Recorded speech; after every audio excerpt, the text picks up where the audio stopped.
In 2007, Bill Anderson, a successful businessman from Denver, Colorado, met Nenah through an old tradition, an arranged marriage organized by their families who shared strong religious and cultural beliefs. The union was quick but not impulsive.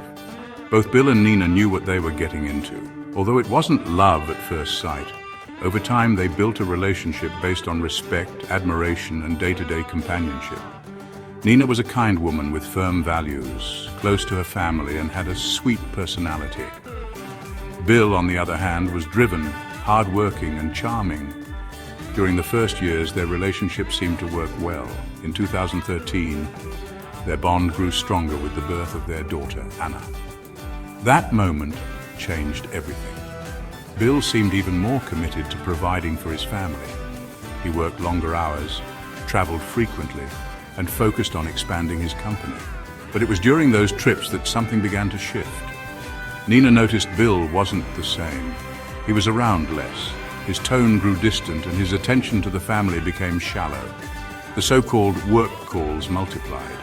He'd get strange messages at odd hours, and when Nenah asked who it was, he brushed her off or got irritated. Doubts crept into Nenah's mind, but without solid proof, she convinced herself it was just her imagination. Until everything changed in 2016. One afternoon, while at home, Nenah received a phone call. A woman on the other end asked for Bill and then called him love. That one word shattered her world. From that moment, Nenah began her own investigation. For weeks, she closely watched Bill's behavior. She checked his bank statements, flight records, social media accounts, and even followed him on a couple of trips. And that's when she uncovered the unthinkable.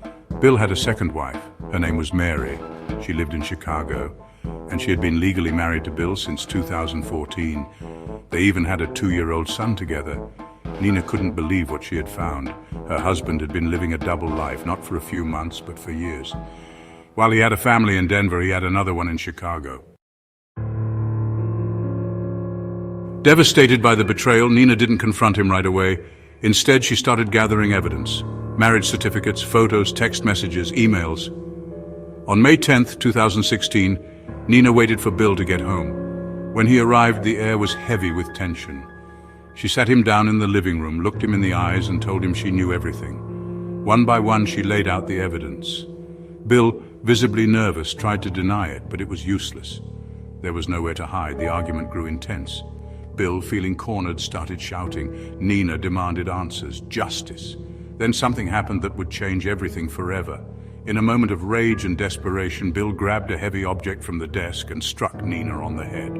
She fell to the ground, unconscious. In just minutes, the woman he had spent 9 years with, the mother of his daughter, was dead. Bill panicked. The same man who had managed to juggle 2 lives for years was now a killer. In desperation, he tried to cover it up. He ransacked the house, broke a few items, and opened a window to stage a break-in. Then he called 911, claiming an intruder had entered and attacked his wife. When the police arrived, something felt off. There were no signs of forced entry. Nothing had been stolen. Valuables were untouched. The scene looked more like a setup than a real crime. Officers started asking questions. Neighbors reported hearing shouting and a loud argument, but no one saw any intruder. The wound on Nenah's head was precise, like someone familiar with the home had delivered it. The investigation moved quickly. Authorities checked Bill's phone records and found frequent calls and messages to a woman named Mary. Social media and official documents confirmed what Nenah had already discovered. Bill had a second legal marriage and a child in Chicago. Confronted with the overwhelming evidence, Bill confessed to the murder. In his statement, he said he felt trapped, didn't know how to react, and claimed it was an accident. But for the prosecution, it wasn't an accident. It was a crime driven by fear of being exposed, by selfishness, and by years of deceit. The trial took place at the end of 2016. The evidence was overwhelming: text messages, legal records, Mary's testimony, and the crime scene itself. Bill was found guilty and sentenced to life in prison without parole.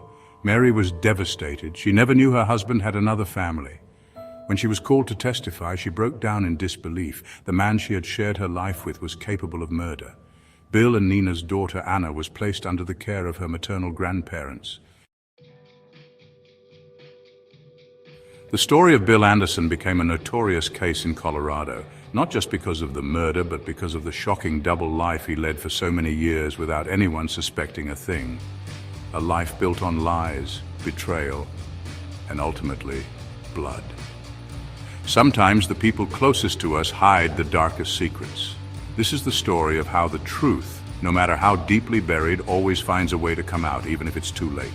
Subscribe and hit the bell for more real, chilling, and shocking stories. See you in the next case.